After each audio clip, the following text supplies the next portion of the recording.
Welcome back to the Stephen Knight Show. Adam, how's it going? It's going well, Steven. How are you guys? Can't complain, can't complain. How's DC treating you?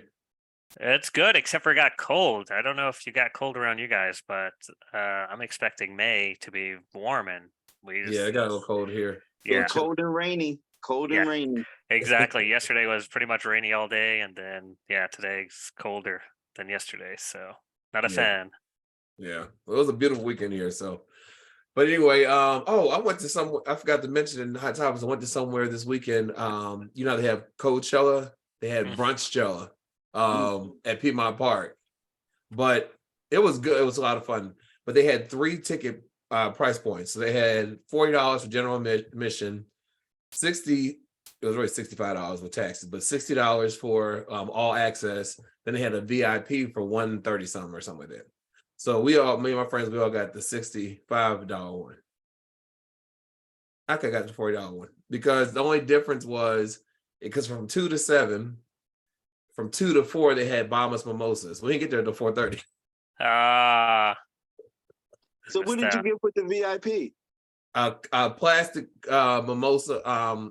What's the flute? Like A plastic flute, flute. yeah. It said Brunchella on it.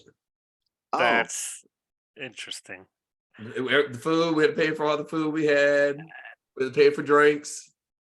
Yeah, what's the point then? Yeah. Anyway, but it was fun though. It was fun. Okay, all right, nice. So take away with movie views. Sure thing. So I wasn't able to make it to a theater this weekend, so I actually went to see the latest Disney release, Peter Pan and Wendy. And I feel like a year doesn't go by that there's not another Peter Pan movie remake out there in the works, but here it is. And this one is the live action one by Disney, and it's basically not a scene by scene because I actually never seen the original animated Peter Pan movie. I've seen bits and pieces of it. I kind of know the premise, but what they decided to do is take that kind of story and the story that Peter Pan that most people know and turn this into a live action film with Jude Law playing Captain Hook. And it is a kids movie, but I think I liked it. It was fun. It's easygoing. I feel like, and maybe this is like the theater version of Macbeth, but since we have so many Peter Pan movies, you're really judging who's the Captain Hook and how good of a job they do. And Jude Law really kind of falls into the role of being the different kind of Captain Hook than we're used to.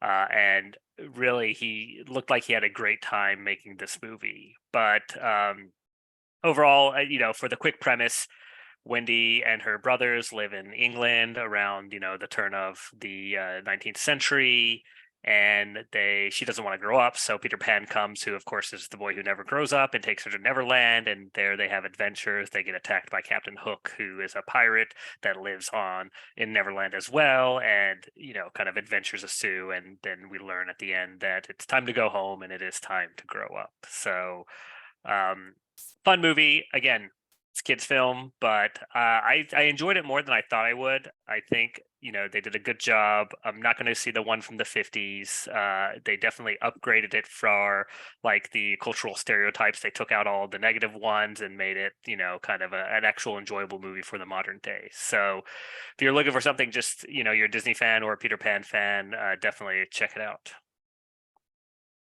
good. So I did get to the theater and I saw Scream 6. So Scream is a series that actually interests me a little bit, just simply because they keep finding ways to rewrite the same story. So it's basically the same story being told over and over and over again, but they delivering it to you in different ways. So now they're in New York City, and the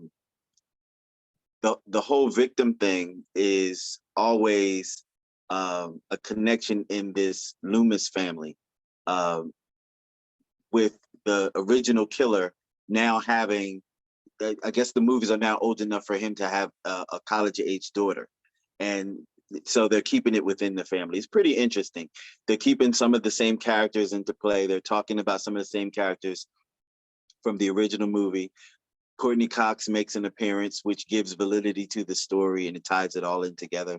It's pretty interesting. I'm not going to say that it was bad, but it could have stayed not to be in theater.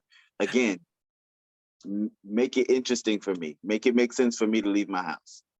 But it's good for home. And I do think if it's not already coming to streaming at home, it should already be there. If it's not there yet, maybe next weekend coming, maybe. I don't know.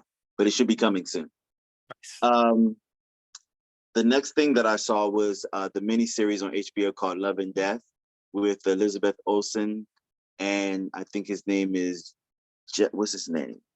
Jesse Plemons. They star, and it's the same story that was told. Stephen and I were talking about the miniseries Candy on Hulu. Mhm. So it's the same story of Candy Montgomery, who has an affair with another member of her church, and the love affair has gone wrong, and she axed the wife of her lover. And it's pretty interesting. It's I like the whole character study of getting the actress getting into the character. I think what was her name? Jessica Biel played the one in Hulu, and Elizabeth Olsen plays the one on HBO.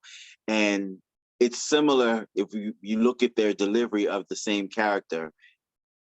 They pretty much have a similar disposition of how she is. So they must be nailing her pretty perfect. Like she's so prissy and proper and churchy, but at the same time, she's having this tawdry affair with her congregation member. Then she winds up killing his wife. It's Right. interesting. And all of it's based on a true story. So definitely check it out. It's really, really good. And of course, Succession. Spoiler alert if you haven't watched it, Mr. Roy is dead, and the children are now like they're starting the feeding frenzy of who's going to take over. It was a slow roll. It's starting out calm, but now it's starting to pick up, and you started to see some of the viciousness come out in the kids as they fight for the power of the company. It's pretty interesting. Definitely check it out. And a special mention and shout out to Sarah Snook, who plays Shiv Roy.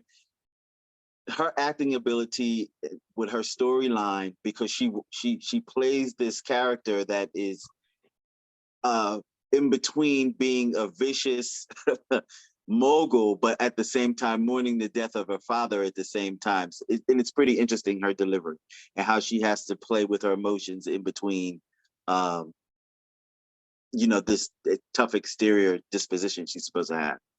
Succession is one of the top shows for HBO. And if you pay attention to it, it also kind of mirrors what's going on at Fox News. So definitely check it out. And what else did I see? That's it. That's pretty much it. Nice. I just want to talk about Beef with Ali Yeah. Wong. Oh, yeah. Stephen, I don't know his last name. Anyway. Really good. It's 10 episodes. I finished it last night. I started to watch the first episode, and I was with one of my friends, but they tried to talk me couldn't do the whole first episode, so I had to turn it off. I said I'll watch it later. But anyway, but I watched it. Really good. It starts off with the road rage incident between those two characters, and then